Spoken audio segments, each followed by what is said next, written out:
I'm 26, female, and for most of my life, I was the quiet one at family events. Not mysterious quiet, just the one people forgot to ask about. At every birthday, wedding, or dinner, I'd end up sitting near the food, half listening to conversations that didn't include me. My cousins were always the center of attention, loud, flashy, perfect hair and makeup, trendy outfits, inside jokes flying back and forth. I was the background blur in every photo. I remember being 13 and standing awkwardly next to the dessert table at my uncle's anniversary party. My aunt, the one who never filtered her words, looked at me, then turned to my mom and said, "It's like she didn't come with a personality installed." Everyone laughed. My mom tried to chuckle, but I saw the look she gave me after. Embarrassed. Not for my aunt, for me. That kind of thing happened a lot. I wasn't invited to Cousin Ria's Sweet 16, or Mega's graduation dinner. When my mom found out, she'd make a big deal. Call someone up, guilt trip them into adding me last minute. I hated that even more. I always knew when I was a pity guest, the kind where the hostess gives you a half smile and a seat at the edge of the table. By the time I was in college, I'd started skipping family functions altogether. There was no fight, no drama, just silence. Until my final semester, when I accidentally overheard my cousin Priya talking to someone outside our campus cafe. She didn't see me. I was walking past when I heard her say we'd invite her to the bachelorette, but she'd ruin the vibe. That was it. No more chasing closeness that wasn't real. I didn't go to her wedding. I didn't send a message. I removed myself from every group chat, except the one with my parents. I went full no contact with everyone else. For a while, I didn't know who I was without all that quiet resentment sitting in my chest. But that space, it gave me time to build. I started going to the gym. At first, it was just walking on the treadmill in the corner, then weights, then classes. I got stronger, sharper. My body changed, yes, but so did my posture. I started walking into rooms differently. Around the same time, I found a therapist through my university. I only meant to go for a few sessions, but we ended up working together for a year. We dug through the guilt, the self-doubt, the idea that I had to earn love by changing myself. And eventually, I did change, but for me this time. I got a job right after graduating, not a flashy one, but one where I had a desk, a team, and clients who listened when I spoke. It was a small boutique consulting firm, but the culture was solid and I got to work on things that mattered. I joined a local Toastmasters chapter, volunteered at a youth center, bought clothes that actually fit well. For the first time, I looked in the mirror and didn't wince. I even dyed my hair deep red just because I'd always wanted to. 2 years passed like that. Quiet, but not lonely. No contact with my cousins. Just the occasional happy birthday text from someone I barely recognized. And then last week, I got added to a group chat out of nowhere. Someone must have re-added my number without realizing I'd left before. It was my cousin Sarah. She was planning a big family reunion at some countryside estate she rented. Fancy place, weekend-long retreat, spa and all. Her message said, "Everyone's invited. Dress code, bold, beautiful, and confident only." At first, I laughed. Then I paused. Was it a joke? A jab? Or both? I asked, "Is the invite open to everyone, really?" Priya replied with a message that took her less than a minute to type but years to make me expect. "As long as you've learned to have fun." I didn't argue. I didn't try to read into it. I just responded, "Sure, I'll be there." I didn't say anything else. I didn't send an outfit photo. I didn't ask who else was going. I just circled the date and quietly made arrangements. I'd drive there myself. I'd stay the whole weekend. I'd show up as the version of me they never bothered to get to know. The one who doesn't wait for someone to pull out a chair for her anymore. The one who walks in, owns her space, and doesn't ask permission to take up room. They wanted bold, beautiful, and confident. They were about to get it. I pulled up to the estate alone, just as the sun was starting to set behind the hills. The place was even fancier than I expected. Stone walls, sprawling lawns, and a driveway long enough to make an entrance. I had rented a sleek black coupe for the weekend. Not because I needed it, but because I knew every part of this weekend was going to be watched, judged, whispered about. Might as well set the tone before I even opened the door. When I stepped out, the first person I locked eyes with was Niehe. She was standing near the welcome drinks, wearing the usual crop top and matching skirt combo she'd worn since college. She did a double take. I could see her trying to place me. I was in a fitted navy jumpsuit, block heels, oversized sunglasses, hairstyled and carrying nothing but a small clutch. No hoodie, no backpack, no awkward posture to give me away. I walked up the path like I'd been here 1,000 times. My Uncle Raj caught sight of me and blurted out, "Whoa, you look like one of those TikTok entrepreneurs now." He meant it as a compliment, I think, but said it with the same confused face someone makes when a cat starts using the toilet. The rest of the cousins started appearing one by one, and suddenly I wasn't invisible. Ria whispered something to Mega. Mega looked me up and down, then gave me a wide smile that didn't touch her eyes. People who had ignored me for years were now complimenting my hair, my weight loss, my vibe. Someone actually used the word boss energy. I kept my responses short and polite. "Thank you. Appreciate it. That's kind of you." I sipped sparkling water and watched the same people who once pretended I wasn't there try to laugh at all the right times and hang on every word I said. Priya came last. She walked toward me slowly, holding her wine glass like a prop. Her hug was stiff, and when she pulled back, she said, "Wow, all glammed up, huh?" I looked her in the eye and said, "Didn't expect to be welcomed," then turned and walked toward the food table. She was still mid-laugh when I left her standing there. At dinner, the seating arrangement was clearly planned by someone who didn't expect me to matter. I was at the far end, near the kids' table, but my side of the room ended up louder than the rest. I told a story from work about a last-minute pitch gone wrong, a client presentation with the wrong slides, and how my team turned it around in under an hour. It ended with the client giving us a standing ovation. I told it like it was just another Tuesday, and people at my table couldn't stop laughing. Ed started turning. Even the cool table paused a few times to glance our way. For the first time in years, I wasn't being ignored, I was being watched, and they didn't know what to do with it. That night, I was in my room scrolling through my phone when I heard a knock. It was Simran, my youngest cousin. She looked nervous. She sat on the edge of my bed and told me that when she was younger, she always thought I was cool, that she used to wait to see what I was wearing because I dressed different from the others. But everyone around her made fun of me for it, so she never said anything. She pulled out her phone and showed me a photo she secretly took of my outfit earlier. She had already sent it to her friends with the caption, "Aesthetic inspo." I didn't know what to say, so I just hugged her. The next morning, there was a yoga session on the lawn. It was supposed to be chill, but once Priya noticed people watching us, it turned into a performance. She started showing off complicated poses. I matched every one of them, calm and steady. Then she tried one move too far and pulled something in her back. She winced and sat down hard on her mat. I walked over and handed her a heat patch from my bag. She looked surprised. I didn't say anything. I just didn't want to give anyone a reason to say I was being spiteful. By lunch, the awkward tension was back. Everyone had seen the yoga scene. The silence was thick until someone brought up work. It spiraled into a humble brag contest about offices, promotions, and remote schedules. When it got to me, I mentioned casually that I had just wrapped up leading a 6-month project that got picked up by a Fortune 500 company. No flex, just facts. The table went quiet. Even the aunties who normally interrupted everything paused. I saw Priya stir her iced tea without speaking. Megha blinked and changed the topic to wedding venues. They didn't know where to place me anymore. I wasn't the awkward cousin, the afterthought. I wasn't loud or attention-seeking either. I was something else now, someone they couldn't control, categorize, or ignore. And the weekend had barely started.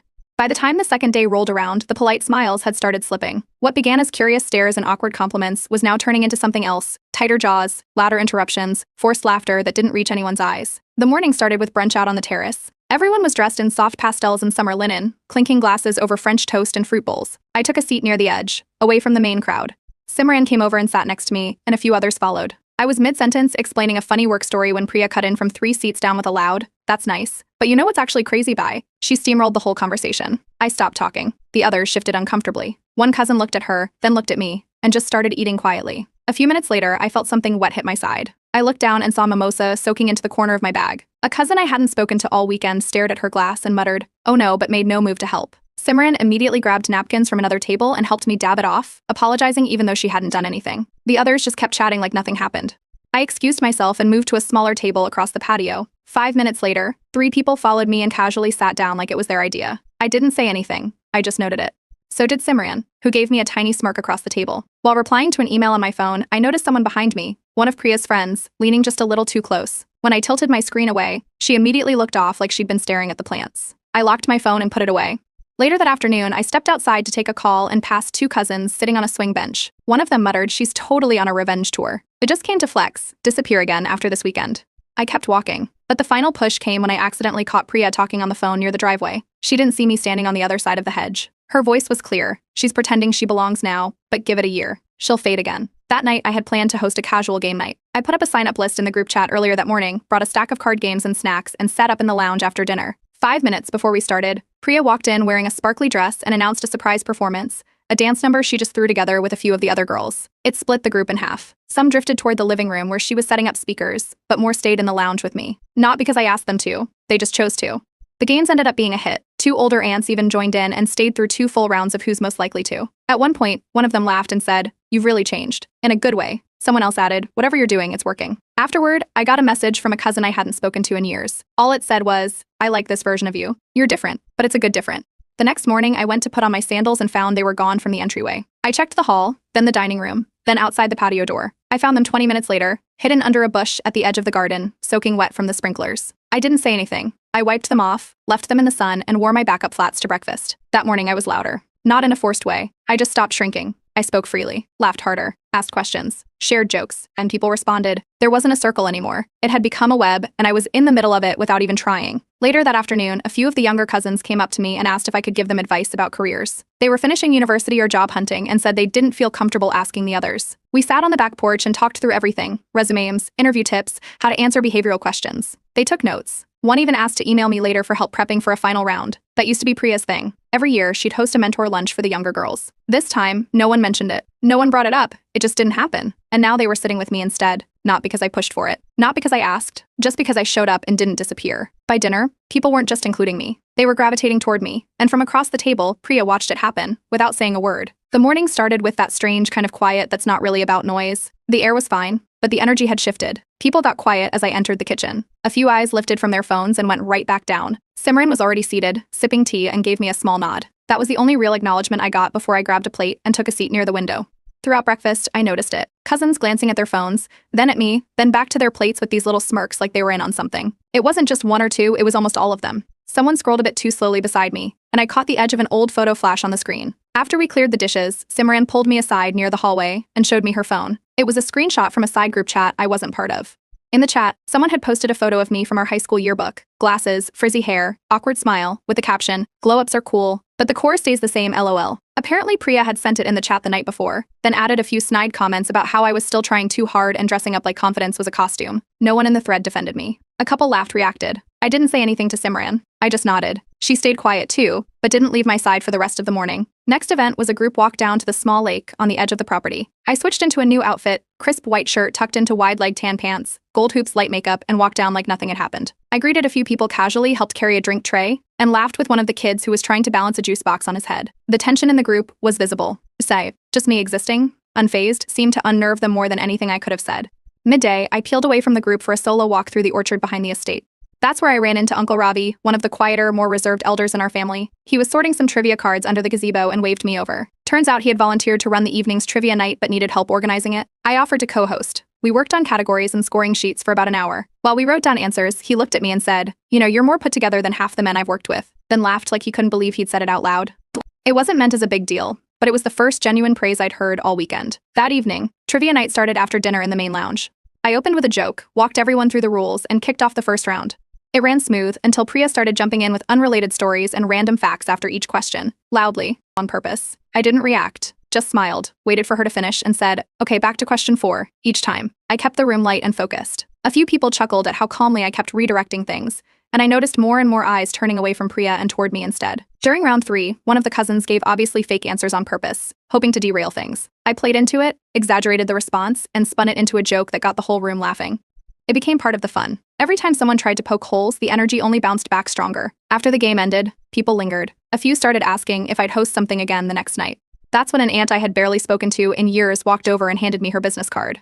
She said she'd never seen me speak like that before, and asked if I'd ever thought about doing media work, said I had the kind of presence that draws attention. Priya, standing close, didn't miss a beat. She raised her voice and said, "You know, not everything has to be a networking opportunity," with a forced laugh. The comment hung awkwardly in the air. I turned to her, smiled, and said, "But it's nice when they happen naturally, right?" A few chuckles broke out. No one defended her. That night, I came back to my room to find a bottle of water taped with a sticky note. Just 3 words, "Still not one of us." I didn't flinch. I peeled the note off, tore it into 4 neat pieces, dropped them in the bin, and brushed my teeth like it was any other night. This wasn't about who I used to be. This wasn't even about jealousy. This was about control, and I'd already learned how to live without their approval. They couldn't make me invisible anymore, and they were running out of ways to handle that. Day 4 opened with yelling from upstairs, doors slamming, someone crying, the kind of chaos that makes people put their spoons down mid-bite. I walked out of the kitchen just as a crowd started forming near the staircase. Sarah, the cousin who had organized the whole reunion, was standing at the top holding a soggy makeup bag and a dripping towel. Her eyes were red, and her voice cracked as she said someone had dumped her entire kit into the toilet. People gasped. A few whispered. Then came the questions. Who was up there last night? Who had beef with Sarah? By who even knew which room she was in?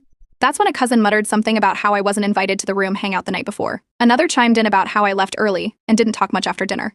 The suggestion was quiet, but it spread quickly. Maybe I did it out of jealousy. Maybe I was mad at being left out again. Sarah didn't say my name, but when everyone was waiting for her reaction, she looked directly at me. I stood there and said, "I've barely left the common areas this whole trip." I didn't even know she was staying upstairs. A few people shifted uncomfortably. One cousin tried to speak up for me, but someone else cut her off, accusing her of trying to stir things. I shrugged and told Sarah, "If you need help cleaning it, I don't mind." She didn't answer at first, just blinked, then shook her head and walked away with her wet bag. She knew it wasn't me. She just didn't want to admit it out loud. The energy stayed weird the rest of the morning. People talked in tight circles. Laughter felt forced, but the schedule was still packed, so the next activity moved forward, a cooking class in the estate's demo kitchen. The instructor paired us off randomly. I ended up with Priya. Within 10 minutes, she'd accidentally knocked a bottle of olive oil stirring. It splashed down my right leg, soaking my jeans.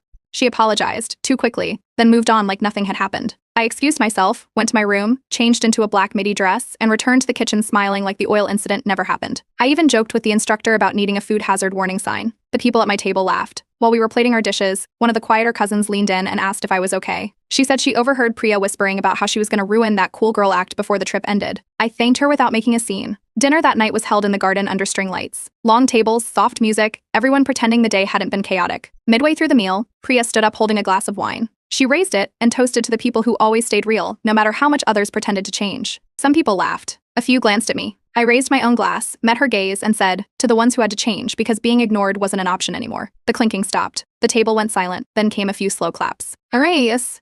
Simran, sitting at the far end, mouthed holy crap with her eyes wide. Later that night, I hosted a fireside chat. Nothing formal, just drinks, chairs around the outdoor fire pit, and stories. I brought out marshmallows, asked a few icebreaker questions, and let it flow naturally. At first it was 5 people, then 10, then nearly everyone. The circle kept expanding.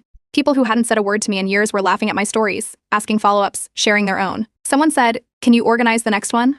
This is the first time it's felt like everyone got to be part of it. Another nodded and said, "This year actually feels balanced." Priya stayed back near the patio. Afad did no. She didn't sit down. She didn't join. After about 30 minutes of watching from the shadows, she disappeared inside. Someone later mentioned she said she had a migraine and left early. When the last few guests left the fire to go to bed, Simran stayed behind to help me clean up. As we folded blankets and gathered glasses, she whispered, "I hope you know, this isn't about them anymore. You changed everything." She was right. They had never expected me to become someone. They just expected me to stay forgotten. But instead, I'd become someone I would have admired at that very same reunion, just a few years earlier. And that version wasn't going anywhere. The final full day began with a shift in tone. People weren't just cold, they were calculated. At first it was quiet, cousins huddled in corners, talking low, glancing up when I passed. Then Simran gave me a heads up near the juice bar. Someone had apparently been looking into my job. There were whispers about whether I had made it sound more impressive than it was. Brunch that day was a buffet set up under the garden tent. Plates clinked. Conversations overlapped.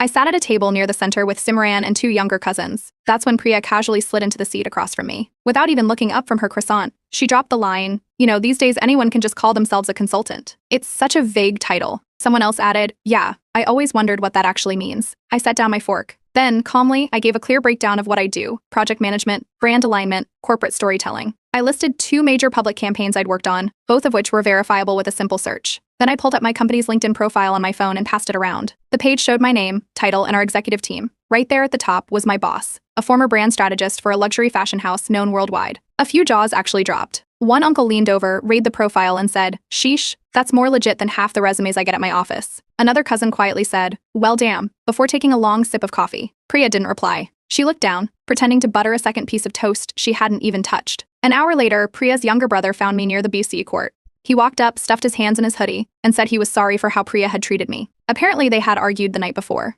He said she was spiraling because she thought she'd lost control of the room. I didn't comment. I just nodded and told him I appreciated it. Meanwhile, Simran told me she overheard a few cousins flipping through their phones and trying to dig up old stories, school events, awkward childhood photos, anything they could use to remind people that I was still the weird one underneath. I wasn't surprised. But I wasn't worried either. I knew what they were looking for didn't exist anymore. Or if it did, it had no power now. Dinner that night was the farewell dinner. Everyone dressed up.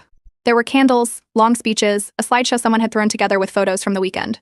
Plates were full, wine was flowing, the energy finally relaxed until Priya stood up mid-meal, holding her glass. She cleared her throat and started telling a story about back when I used to wear mismatched shoes in middle school. The details were off. The timeline didn't make sense. She stumbled halfway through, then tried to recover by adding a side comment about how some things never really change. Before I could respond, her own sister jumped in and corrected her, loudly, said the story was actually about someone else. A few people laughed. Priya tried to laugh too, but it came out tight. Then one of the older aunts spoke up from the other end of the table. "What matters is who people become, not who they were at 13. It landed heavy. A few heads nodded. Then someone added, "Honestly, watching her this weekend has been a highlight." And just like that, it snowballed. Another person toasted to growth. Someone else said they hoped I'd come to every reunion from now on. One of the older uncles said he wished his own daughter would take a page out of my book. And then someone raised their glass and said, to her, for handling everything with grace, even when it wasn't easy. The whole table joined in. Even Sarah, who had stayed mostly neutral the entire week, stood up and gave me a hug. She whispered, "This wouldn't have been half as fun without you." Across the table, Priya froze. She smiled, but her teeth were clenched. Her hand gripped the base of her glass like it was holding her steady. She didn't say anything else for the rest of the evening. After dessert, I slipped away and walked to the edge of the estate. The lanterns lining the path glowed softly. I circled past the gazebo, down the hill, and stopped by the fire pit where everything had started shifting just the night before. The logs were cold now, but the chairs were still arranged in a circle. That's when it hit me. I wasn't just tolerated anymore. I wasn't background noise or someone's pity invite. I was part of the story now, a central character. Someone who had changed the rhythm of the whole weekend just by refusing to shrink back down. They used to forget I was even there. Now they couldn't figure out how to go forward without me. The morning of checkout came with a light fog settled over the estate grounds, making the stone paths and manicured hedges look almost surreal. It was quiet in a way that hadn't existed all week. No passive-aggressive comments floating between coffee cups, no dramatic whispers near the staircases, but just the low hum of rolling suitcases and trunks being shut. I sat on the upstairs balcony with a cup of black coffee, wrapped in a soft cardigan, watching everyone load their bags into cars. Most people were still in their pajamas, hair tied back, faces softer now that the performances were over. One by one, cousins started drifting over to say goodbye. Some were warm, others a little awkward, but no one ignored me. Simran came up last and sat beside me, her hands wrapped around a chipped mug. She stayed longer than the rest, watching the gravel driveway as cars pulled away one by one. She said this was the first reunion where she hadn't just played along, pretending to like everything Priya liked, agree with everything the older cousin said. She told me she had always felt stuck in a version of herself that Priya had molded. And seeing me, just being myself without trying to win anyone over, made her think maybe she could break out of hers too. That moment landed harder than anything else that week. No one had to clap. No one had to toast. Just that sentence, quietly said on a foggy morning, felt like proof that the work I'd done on myself had started echoing outside of me. A little later, Sarah walked by, clipboard in hand, managing the checkout process like a wedding coordinator. She smiled and asked if I'd consider helping plan the next reunion. Everyone seems to think you're the reason this one actually worked, she said. I told her I'd think about it, but only if the next one wasn't themed around exclusivity, confidence, or beautiful people, only filters. I wanted real people, messy ones who weren't trying to win a silent popularity contest. She laughed and said, fair. Final brunch was served in the garden, with folding tables set under trees and breakfast platters on every end. It felt softer than the first brunch, no one jostling for attention, no one trying to make grand speeches, just people actually talking. Real conversations. Priya was already seated when I walked over to grab tea. She gave me a look I couldn't fully read, somewhere between tired and holding on. No words, just a pause too long to be casual. A few minutes later, when I got up to refill my cup, she followed me to the side table.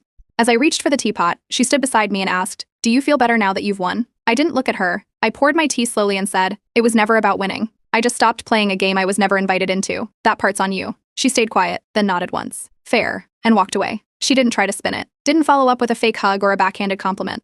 That silence felt more like closure than anything she could have said with a smile. I finished my tea, said goodbye to the few people still lingering, and rolled my suitcase to the car without ceremony. The drive back was easy. I didn't go over old conversations or rehearse imaginary comebacks. I didn't wonder what people were saying about me in the cars behind. I just played music, cracked the windows, and let the quiet feel earned. A week later, I got a letter in the mail. Handwritten, cream-colored envelope with a pressed flower inside. It was from Sarah. She thanked me for being part of the reunion, for showing up fully, for not holding grudges or making scenes. She said she hoped we'd stay in touch more, that we'd actually build something as adults, not just cousins. I messaged her back and said I'd love that. A month later, I visited her office for a small business mixer she was hosting. When she introduced me to a few of her colleagues, she didn't say this is my cousin. She said, "This is the woman who changed the temperature in a room by just being herself." They'd once said I wouldn't be invited unless I changed. So I changed. But the joke was on them, because I didn't change to be invited. I changed so I'd never need the invitation again.